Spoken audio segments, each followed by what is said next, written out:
Good evening student. आज हमारा chapter first में नेक्स्ट टॉपिक है कूलॉम्स लॉ। कूलॉम्स लॉ, देखिए कूलॉम्स लॉ को अगर हम समझे, हमने क्लास 9th में ग्रेविटेशन वाला चैप्टर था, तो उस ग्रेविटेशन वाले चैप्टर में हमने पढ़ा था न्यूटन्स ग्रेविटेशन लॉ। तो न्यूटन्स ग्रेविटेशन लॉ बेसिकली क्या था कि इस यूनिवर्स में कोई भी दो बॉडी जिनका मास, एक का मास m1, दूसरे का मास आपके पास m2, क्लियर। और ये दो बॉडी अगर r डिस्टेंस से सेपरेटेड हो तो अकॉर्डिंग टू न्यूटन्स इन दोनों मास बॉडीज के बीच जो फोर्स ऑफ अट्रैक्शन लगेगा F equal to capital G m1 m2 over r square. ये हमारे पास था न्यूटन्स का ग्रेविटेशन लॉ। तो हमारा जो न्यूटन्स ग्रेविटेशन लॉ है वो बेसिकली यूनिवर्स में कोई भी दो मास बॉडीज के बीच अप्लाई होता है। दूसरा, न्यूटन्स का ग्रेविटेशन लॉ ऑलवेज क्या होता है? अट्रैक्शन का। सेम आपके पास जो कूलॉम्स लॉ है, कूलॉम्स लॉ में इन मास जो मास पार्टिकल्स हैं इनको रिमूव करके हम क्या यूज करेंगे? चार्ज। इसका मतलब कूलॉम्स लॉ बेसिकली दो चार्जेस के बीच कितना फोर्स एक्सपीरियंस होता है, कितना फोर्स लगता है, उसके बारे में बताता है आपके पास कूलॉम्स लॉ। तो बिल्कुल कूलॉम्स लॉ और ग्रेविटेशन लॉ में यही सिमिलरिटी है कि दोनों आपके पास जो फोर्स है वो आपके पास जो सेपरेशन डिस्टेंस है उसके स्क्वायर का रेसिप्रोकली आपके पास होता है, क्लियर। तो हम बात करते हैं कूलॉम्स लॉ की। तो बिल्कुल आपके पास कूलॉम्स लॉ बिल्कुल न्यूटन के ग्रेविटेशन लॉ की तरह है आपके पास। तो इसमें हम टू चार्जेस लेंगे आपके पास। तो first charge Q1, second charges आपका Q2, क्लियर। ये दो चार्ज आपके पास चार्ज पार्टिकल्स हैं Q1 Q2 या टू चार्जेस हमने ले लिए और इन चार्जेस का आपका सेपरेशन डिस्टेंस है R, क्लियर। अब अगर आपके पास इन दोनों को अगर हम लाइक चार्ज लेते हैं यानी प्लस प्लस, तो इन चार्जेस के बीच फोर्स ऑफ अट्रैक्शन आपके पास क्या होगा? रिपल्सन का। लेकिन अगर हम अनलाइक चार्ज लेते हैं, एक प्लस और एक माइनस, तब ये दोनों क्या, इन दोनों की भी जो फोर्स होगा वो क्या होगा आपके पास? अट्रैक्शन का, क्लियर। तो अकॉर्डिंग टू न्यूटन के अकॉर्डिंग दो चार्जेस Q1 Q2 जिनकी सेपरेशन डिस्टेंस R है, तो उन चार्जेस के बीच जो फोर्स ऑफ अट्रैक्शन या रिपल्सन, अट्रैक्शन रिपल्सन इसलिए कह रहे हैं क्योंकि अगर आपके पास लाइक चार्ज होगा तो रिपल्सन एक्सपीरियंस होगा, लेकिन अगर अनलाइक चार्ज है यानी एक प्लस Q1 दूसरा माइनस Q2, तो प्लस माइनस यानी ये दोनों चार्ज एक दूसरे को क्या करेंगे? अट्रैक्ट करेंगे। तो उस केस में इन दोनों चार्जेस के बीच जो फोर्स ऑफ अट्रैक्शन है, फोर्स ऑफ अट्रैक्शन,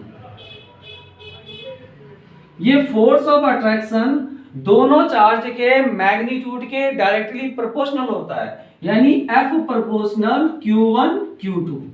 यहां पे Q1 Q2 यानी दोनों चार्जेस का हमने क्या लेना है? मैग्नीट्यूड। तो कूलॉम्स लॉ के according the force of attraction between charge Q1 and Q2 is always directly proportional magnitude of both charge Q1 and Q2। Second बोलता है आपके पास कि यही जो फोर्स ऑफ अट्रैक्शन है, ये फोर्स ऑफ अट्रैक्शन या रिपल्सन, ये दोनों के सेपरेशन जो डिस्टेंस है R, उसके स्क्वायर के इनवर्सली प्रोपोर्शनल होगा, यानी F inversely 1/r square, clear. जबकि हमारा जो न्यूटन्स का ग्रेविटेशन लॉ है वो ऑलवेज अट्रैक्शन का होता है, जबकि कूलॉम्स लॉ अट्रैक्शन का भी हो सकता है और रिपल्सन का भी हो सकता है, यानी यहाँ पे दोनों केस पॉसिबल है। अट्रैक्शन रिपल्सन कब होगा वो डिपेंड करेगा कि जो हमारे पास चार्ज है वो लाइक चार्ज है या अनलाइक चार्ज है, क्लियर।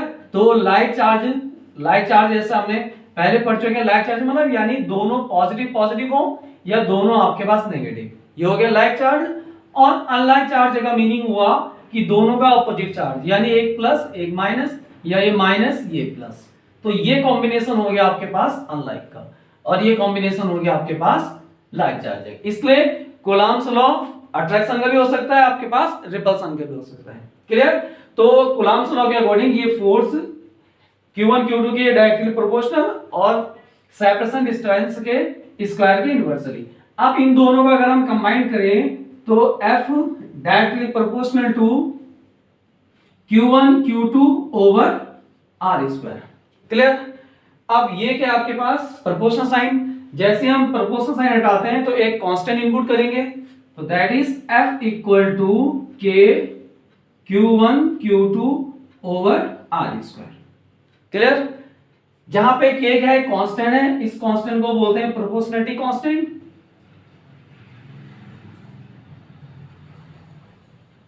प्रोपोर्शनलिटी कांस्टेंट, या इसको हम इलेक्ट्रोस्टैटिक फोर्स कांस्टेंट भी बोलते हैं। Electrostatic force constant. क्लियर? देखो इलेक्ट्रोस्टैटिक फोर्स में आपका फोर्स ऑफ अट्रैक्शन और फोर्स ऑफ रिपल्सन दोनों आपके पास इंक्लूड हो जाते हैं। यानी अगर इन दोनों चार्जेस के बीच अट्रैक्शन लग रहा है या रिपल्सन, तो उसका कंबाइंड बोल सकते हैं इलेक्ट्रोस्टैटिक फोर्स। तो इसके अंदर फोर्स ऑफ अट्रैक्शन भी आ गया और आपके पास फोर्स ऑफ रिपल्सन भी आ गया। क्लियर? तो जो के है वो एक आपके पास प्रोपोर्शनलिटी कांस्टेंट है, या इसको हम इलेक्ट्रोस्टैटिक फोर्स कांस्टेंट भी बोलते हैं। क्लियर? और इस के की वैल्यू जो आपके पास आती है वो है आपके पास 1 over 4 pi epsilon not. Clear? तो 4 पाई तो कांस्टेंट है। अब यहां पे जो एप्सिलॉन नॉट है, इस एप्सिलॉन नॉट को हम बोलते हैं आपके पास absolute permittivity. Absolute permittivity. Clear? तो ये आपके पास जो एप्सिलॉन नॉट है, ये आपके पास एब्सोल्यूट परमिटिविटी। एब्सोल्यूट परमिटिविटी आपका डिपेंड करती है कि जो हमारा चार्ज सिस्टम है ये कैसे मीडियम में रखा है। क्लियर? और नॉट आपका रिप्रेजेंट कर रहा है कि जो चार्ज सिस्टम है Q1 Q2 ये अभी कहां पे है, एयर में, या इसको हम बोल सकते हैं वैक्यूम में। क्लियर? तो जब ये चार्ज सिस्टम Q1 Q2 अगर आपके पास वैक्यूम में है या एयर में रखा है, उस केस में जो आपके पास परमिटिविटी है वो हम नॉट यूज करता है, यानी एप्सिलॉन नॉट जो है वो रिप्रेजेंट करता है आपका एब्सोल्यूट परमिटिविटी। तो ये आपका डिपेंड करता है, यानी ये डिसाइड करता है कि दो चार्जेस जो Q1 Q2 हैं वो जिस मीडियम में रखे हैं उस केस में उनके बीच कितना फोर्स आपका एक्सपीरियंस हो रहा है। क्लियर? तो फोर्स ऑफ अट्रैक्शन या रिपल्सन जो है वो उस सिस्टम जो Q1 Q2 सिस्टम है ये किस मीडियम में रखा है इस पे भी डिपेंड करता है। और इस एप्सिलॉन नॉट की जो वैल्यू है वो आपके पास होती है 8.85 इंटू 10 की पावर -12। ये इसकी न्यूमेरिकल वैल्यू है। क्लियर? और इसकी जो यूनिट है वो होती है आपके पास coulomb square newton, coulomb square per newton metre square. ये आपके पास इस एप्सिलॉन नॉट की यूनिट होगी। क्लियर? तो इसकी एक के की वैल्यू अगर हम यहां पे पुट करेंगे तो F equal to 1/4 pi epsilon naught Q1 Q2 over r square. तो ये आपके पास क्या आ गया, कूलम्स लॉ। अब ये जो एप्सिलॉन नॉट की मैंने यूनिट लिखी है, इस यूनिट्स को आप यहां से भी निकाल सकते हैं। देखिए एप्सिलॉन नॉट को यहां ले जाइए तो F कहां जाएगा, नीचे, यानी आपके पास जो एप्सिलॉन नॉट है वो हो जाएगा आपके पास Q1 Q2 over F r square. ठीक है? तो 4 पाई तो कांस्टेंट है, एप्सिलॉन नॉट को आप यहां ले जाइए तो F कहां जाएगा, अपॉन में, तो epsilon naught equal to Q1 Q2 over F r square. Clear? Q1 क्या है, चार्ज, Q2 भी चार्ज, तो चार्ज यानी कूलम स्क्वायर पर फोर्स का न्यूटन, और आर क्या है आपके पास, डिस्टेंस, यानी मीटर स्क्वायर। तो ये आपके पास क्या आ गया, एप्सिलॉन नॉट की वैल्यू। क्लियर? और ये जो पूरा टर्म्स है यानी 1/4 पाई एप्सिलॉन नॉट, इसकी वैल्यू अगर हम पुट करें 4, यानी 1/4 पाई एप्सिलॉन नॉट। क्लियर? तो 4 और पाई की वैल्यू हो गई आपके पास 3.14 मल्टीप्लाई, और जो आपके पास एप्सिलॉन नॉट है इसकी वैल्यू 8.85 इंटू 10 की पावर -12। तो इस पूरे टर्म्स को अगर आप सॉल्व करें तो ये पूरा टर्म्स जो सॉल्व करके आता है आपके पास 9 मल्टीप्लाई 10 की पावर 9। क्लियर? अब इसकी यूनिट कैसे लिखेंगे, इसकी यूनिट इस यूनिट के जस्ट अपोजिट हो जाएगी, क्योंकि अगर आप इसकी वैल्यू को निकालेंगे तो ये टर्म्स कहां आ जाएगा, ये टर्म्स आपका इस तरफ चले जाएगा, यानी F r square over Q1 Q2 इस तरह से आ जाएगा। अगर आप यहां से 1/4 पाई एप्सिलॉन नॉट को निकालेंगे तो F r square over Q1 Q2, तो F क्या है आपके पास, फोर्स यानी न्यूटन, R क्या है यानी distance metre square, over Q1 Q2 यानी कूलम स्क्वायर। क्लियर। तो 1/4 पाई एप्सिलॉन नॉट यानी जो K की वैल्यू है इसको हम डायरेक्ट न्यूमेरिकल में यूज करेंगे 9 × 10⁹ न्यूटन मीटर स्क्वायर पर कूलम स्क्वायर। जबकि जो आपके पास एप्सिलॉन नॉट है यानी एब्सोल्यूट परमिटिविटी, इसकी वैल्यू 8.85 10⁻12 कूलम स्क्वायर न्यूटन पर मीटर स्क्वायर। क्लियर। तो ये आपके पास कूलम्स लॉ का फॉर्मूला हो गया। क्लियर। अब यहाँ पे जो ये फोर्स है, इस फोर्स की जो डायरेक्शन होती है दोनों चार्ज को ज्वाइन करने वाली जो लाइन है यानी जो लाइन ऑफ एक्शन है इसी के अलोंग होती है आपके। क्लियर। अगर ये दोनों अनलाइक चार्ज हैं तो क्या करेंगे, अट्रैक्ट, तो उस केस में ये फोर्स की क्या हो जाएगी, डायरेक्शन। क्लियर हो गया, यहां तक सभी को क्लियर हो गया। अब अगर हम बात करते हैं कि जो फोर्स, अगर चार्ज का अमाउंट अगर हम 1 कूलम लेते हैं तो उस केस में कितना फोर्स एक्सपीरियंस होगा। क्लियर। तो देखिएगा इसमें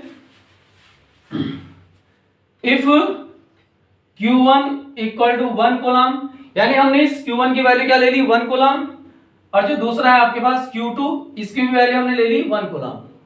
क्लियर। और दोनों चार्ज का जो सेपरेशन है यानी R, उसकी वैल्यू हमने ले ली 1 मीटर। क्लियर। तो अगर Q1 Q2 दोनों की वैल्यू 1 कूलम और R = 1 मीटर, इनकी वैल्यू अगर आप इस फॉर्मूले में पुट करेंगे तो F = 1/4 पाई एप्सिलॉन नॉट की वैल्यू तो होगी 9 × 10⁹ क्लियर। और Q1 Q2 क्या हो जाएगा आपके पास 1 × 1 ओवर R की वैल्यू आपके पास 1 का स्क्वायर। क्लियर। तो F = 9 × 10⁹। अब ये पूरा क्या हो जाएगा 1, यानी फोर्स है तो न्यूटन। इसका मीनिंग हुआ कि अगर हम वैक्यूम में दो चार्जेस Q1 Q2 जिनका मैग्नीट्यूड हमने ले लिया 1 कूलम और दोनों चार्ज का अगर सेपरेशन अगर हम 1 मीटर लेते हैं तो उन दोनों चार्जेस के बीच जो फोर्स ऑफ अट्रैक्शन होगा या रिपल्सन होगा उसकी वैल्यू होगी 9 × 10⁹, जो कि बहुत लार्ज फोर्स है आपके पास। क्लियर। क्योंकि हमें पता है कि जो एक कूलम जो चार्ज का अमाउंट होता है यानी एक कूलम में जो नंबर्स ऑफ इलेक्ट्रॉन मिलकर बनते हैं वो 6.25 × 10⁻18 इलेक्ट्रॉन्स, यानी इतने नंबर ऑफ इलेक्ट्रॉन्स एक कूलम चार्ज को फॉर्म करते हैं। क्लियर हो गया। यानी एक कूलम जो आपके पास चार्ज का अमाउंट है वो इतने, यानी आप इसको अगर आप देखें 10⁻18 इतने नंबर ऑफ इलेक्ट्रॉन्स मिलकर एक कूलम चार्ज को बनाते हैं। तो इसलिए अगर दो कूलम्स यानी चार्जेस Q1 Q2 जिनकी वैल्यू हमने क्या ले ली, यूनिट कूलम यानी 1, सेपरेशन 1 मीटर ले लिया, तो उन दोनों चार्जेस के बीच जो फोर्स ऑफ अट्रैक्शन या रिपल्सन होगा उसकी वैल्यू 9 × 10⁹ न्यूटन होगी। क्लियर। जो कि आपके पास बहुत लार्ज अमाउंट ऑफ फोर्स है।